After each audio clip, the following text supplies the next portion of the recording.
Episódio 1. Saulo de Tarso, o caçador de cristãos. Antes de ser apóstolo, ele foi perseguidor. Assim começa a história de um homem que marcaria para sempre os rumos da fé cristã. Um homem que caminhou das sombras da intolerância à luz da graça. Seu nome era Saulo, natural de Tarso, uma importante cidade da Cilícia ao sul da atual Turquia. Tarso era um centro intelectual, um ponto de encontro entre o pensamento grego e a tradição judaica. Ali conviviam filósofos, comerciantes, estudiosos e mestres da lei. E foi nesse ambiente de cultura e disciplina que Saulo nasceu, por volta do ano 5 d.C., poucos anos após o nascimento de Jesus de Nazaré. Saulo era judeu de nascimento, da tribo de Benjamim, mas também cidadão romano, um privilégio raro para um judeu daquele tempo. Essa dupla identidade moldaria sua mente e abriria portas em seu futuro ministério. Ele mesmo declara em Atos 22:3: "Sou judeu, nascido em Tarso da Cilícia, mas criado nesta cidade, instruído aos pés de Gamaliel, conforme a exatidão da lei de nossos pais, zeloso para com Deus, assim como todos vós hoje sois." A formação de Saulo, jovem Saulo, foi enviado a Jerusalém, onde estudou sob a orientação de Gamaliel, um dos mais respeitados mestres fariseus da época. Gamaliel era neto de Hilel, um dos grandes rabinos da tradição judaica. Sob essa formação rigorosa, Saulo mergulhou na Torá, no Talmude e nas leis rabínicas. Ele aprendeu que a pureza da fé judaica devia ser protegida a qualquer custo. E foi com esse zelo, um zelo sincero, porém cego, que ele começou a ver os seguidores de Jesus como uma ameaça à tradição dos pais. Para Saulo, o cristianismo nascente era uma heresia perigosa, um grupo de fanáticos que afirmava que o carpinteiro crucificado em Jerusalém era o Filho de Deus. Algo, para ele, inconcebível e blasfemo. O nascimento de um perseguidor. As primeiras menções a Saulo aparecem no livro de Atos dos Apóstolos, capítulo 7. Ali o texto descreve o martírio de Estevão, o primeiro cristão a morrer por causa da fé. Enquanto pedras caíam sobre o corpo de Estevão, a Bíblia registra: as testemunhas deixaram as suas capas aos pés de um jovem chamado Saulo. Atos 7:58. Saulo não apenas assistiu à morte de Estevão, ele aprovou aquele assassinato. No capítulo seguinte está escrito: Saulo, porém, devastava a igreja, entrando pelas casas e, arrastando homens e mulheres, os entregava à prisão. Atos 8:3. O verbo grego usado aqui, lumainomai, traduzido como devastar, transmite a ideia de destruir com fúria, como uma fera selvagem. Esse é o retrato do jovem fariseu, um homem movido por zelo, mas dominado pela cegueira do fanatismo. O contexto histórico naquele tempo, Jerusalém vivia sob o domínio romano e o cristianismo começava a se espalhar pelas sinagogas e pelas ruas. Os seguidores do caminho, como eram chamados os cristãos primitivos, pregavam sobre a ressurreição de Jesus e o reino de Deus. Eles compartilhavam seus bens, oravam em público e proclamavam um Messias que havia sido crucificado. Para os fariseus aquilo era um escândalo. A crucificação era símbolo de maldição, e ninguém que morresse numa cruz poderia ser o ungido de Deus. Fontes históricas, como Flávio Joséfo, o historiador judeu do século I, descrevem a tensão religiosa do período. Os fariseus viam na nova seita um perigo social, político e espiritual. A rebelião contra Roma era uma ameaça constante, e qualquer movimento messiânico poderia ser interpretado como insurreição. Nesse cenário, Saulo surge como defensor da tradição, um jovem pronto para agir em nome da lei. A caçada aos cristãos, com o consentimento do Sinédrio, Saulo recebeu cartas de autorização para perseguir os cristãos até fora de Jerusalém. Seu objetivo: erradicar o movimento que, segundo ele, corrompia a pureza da fé judaica. O livro de Atos 9:1-2 relata: Saulo, respirando ainda ameaças e morte contra os discípulos do Senhor, dirigiu-se ao sumo sacerdote e pediu-lhe cartas para as sinagogas de Damasco, a fim de que, se encontrasse alguns do caminho, tanto homens como mulheres, os conduzisse presos a Jerusalém. Note a expressão, respirando ameaças e morte. Ela descreve um homem que vivia da perseguição, cuja respiração era movida por ódio. Saulo se tornou uma espécie de inquisidor antes do tempo. O terror dos primeiros cristãos. Damasco, para onde ele se dirigia, era uma cidade importante na rota comercial do Oriente Médio.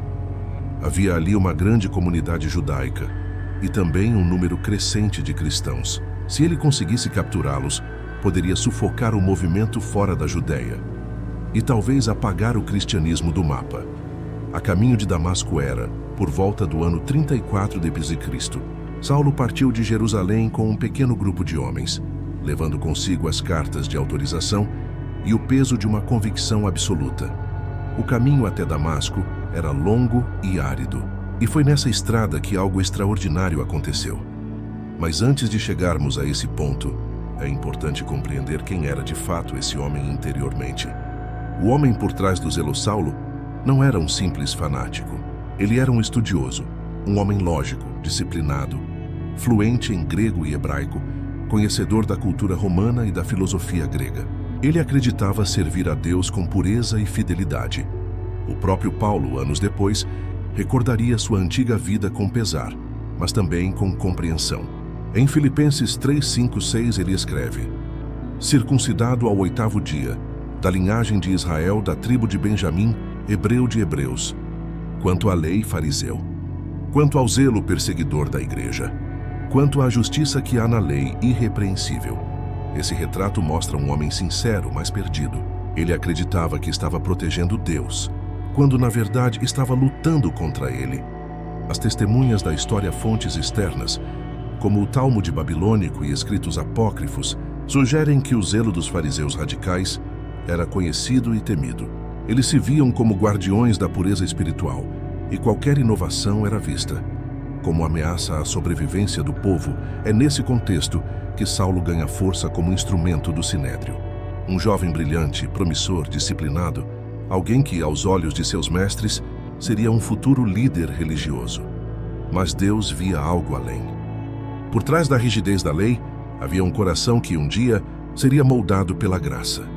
A parada da graça em algum ponto entre Jerusalém e Damasco, quando o sol do meio-dia ardia sobre as pedras do deserto, uma luz mais forte que o sol brilhou sobre Saulo. O relato em Atos 9, 3, 6 descreve: e indo no caminho, aconteceu que, chegando perto de Damasco, subitamente o cercou um resplendor de luz do céu. E caindo em terra, ouviu uma voz que lhe dizia: Saulo, Saulo, por que me persegues? E ele disse: quem és, Senhor? E disse o Senhor: eu sou Jesus, a quem tu persegues. Aquele instante mudou tudo. O perseguidor se tornaria apóstolo. O caçador se tornaria pescador. Mas essa transformação ainda estava apenas começando. Por enquanto, tudo o que Saulo sabia era que a luz o cegara, literal e espiritualmente. Conclusão do episódio. Enquanto era conduzido, cego e atônito, pelos companheiros de viagem até Damasco, o homem que um dia respirava ameaças, agora respirava dúvidas. O orgulho foi quebrado. A fé antiga estava sendo desmontada, e a voz que ele ouvira ecoava em sua mente: Saulo, Saulo, por que me persegues? Esse é o ponto em que termina o primeiro capítulo da jornada de Paulo. Não como herói, mas como alguém que foi confrontado pela verdade. O caçador de cristãos estava prestes a descobrir que o Cristo que ele perseguia era, na verdade, o Deus que o chamava. Nos próximos capítulos, veremos como esse homem, outrora temido, seria moldado pela graça para se tornar o apóstolo dos gentios, o escritor de cartas que atravessariam milênios e o exemplo de transformação mais profundo da história cristã. Porque eu sou o menor dos apóstolos, que não sou digno de ser chamado apóstolo, pois persegui a igreja de Deus. Mas pela graça de Deus, sou o que sou. 1 Coríntios 15, 9 e 10. Às vezes, Deus precisa nos parar para que finalmente possamos ouvir. Saulo acreditava estar certo, convicto, determinado, zeloso em sua própria justiça. Mas o zelo sem discernimento é como uma espada sem empunhadura. Fere até aquele que a carrega. Foi no caminho de Damasco, cercado por sua própria arrogância e cegueira espiritual, que a luz o encontrou. E é assim também conosco. Quando os ruídos do mundo calam e o orgulho é quebrado, a voz de Deus pode enfim ser ouvida. A queda de Saulo não foi o fim, foi o começo.